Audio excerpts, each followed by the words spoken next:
All of this, though, I feel like is big picture, but it pales in comparison to what we're doing day to day at Breitbart.com, which is we're trying to highlight the stories of the innocent lives that are being destroyed right now because of incompetence from Joe Biden specifically. These grandmothers who are being executed and having their murders uploaded to Facebook. The story of individuals who were at a peaceful concert and they're getting dragged out of the concert. They're getting raped and murdered. They're having their bodies paraded around like trophies. All of this is because we have been incompetent in the region. And we've sent a signal that we are backing away from our allies in Israel and we are moving towards our enemies in places like Iran. People who want Israelis dead and want Americans dead. That's Barack Obama and Joe Biden's legacy. They've been doing this, and it's not just this region of the world. Of course, the details in the book with regard to China are mind-blowing. Deal after deal after deal involving Biden family members, and not just Hunter.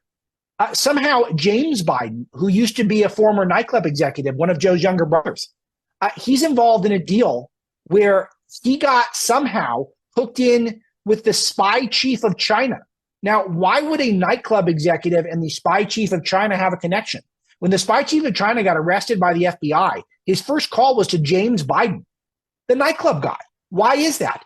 Obviously, he wanted a favor from the Biden family. Shouldn't it be disturbing to everyone?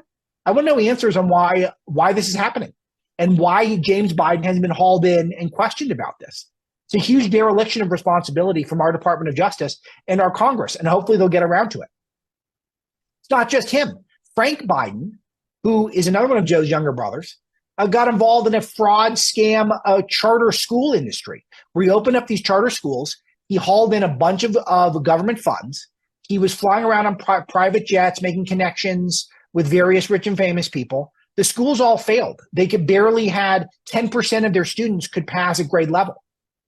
So he was grifting off of children. Frank Biden's grifting off of children. Ashley Biden's husband is using cancer as a grift. Ashley Biden's husband is in charge of Joe Biden's cancer moonshot, but they're not going to cure cancer. I can promise you that. My family's full of cancer doctors, oncologists. They're not really doing that. What they're doing is they're doing a publicity tour for something called Startup Health, which is this guy Howard Krine's business. His business gets lots of money from China. His business gets lots of money from the coronavirus pandemic, where he was networked in the coronavirus PPE industry. And Joe's got him jet setting to Davos, going to the Vatican. He's connecting with all these people who are going to fund his business. He's not curing cancer. He's literally using cancer and children, this family is, in order to make money. They're going to the worst people in the world in China.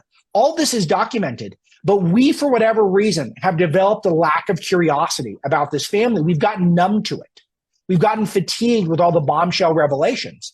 And I'll conclude with this and then I'll take calls. Or take questions. Now is time to stop that. Now is time to get fired up. Now is time to say that, okay, this is America, land of the free, home of the brave, and we can put a stop to this. These people don't own us. They don't control us. This family needs to be held accountable. They need to be voted out. They need to be investigated. All of their corruption, all of it. We need to go through every last detail and make sure they're held accountable for every last detail. They need to be made examples of so that this never happens to us again. And we can do it if we demand more from our elected leaders, but most importantly, we all get engaged. And this is why I love talking to grassroots groups, because I know if I speak to 100 people on this Zoom, then I know that you're going to tell 1,000 people about the content that I'm talking about. You're going to spread the word, and that's what's going to get people engaged. And then it can cascade. And that's where we can have an uprising like we saw in 2016 when Trump got elected. There's no reason that can't happen again. We know who Trump is. He'll probably be the nominee. But people don't know who Joe Biden is. After 50 years in Washington, they don't know who he is. And my big effort was to educate people. And I think I've done that. But now it's time to get the word out. And we're doing it every single day at Breitbart.com. And I think I've got a playbook for all of you.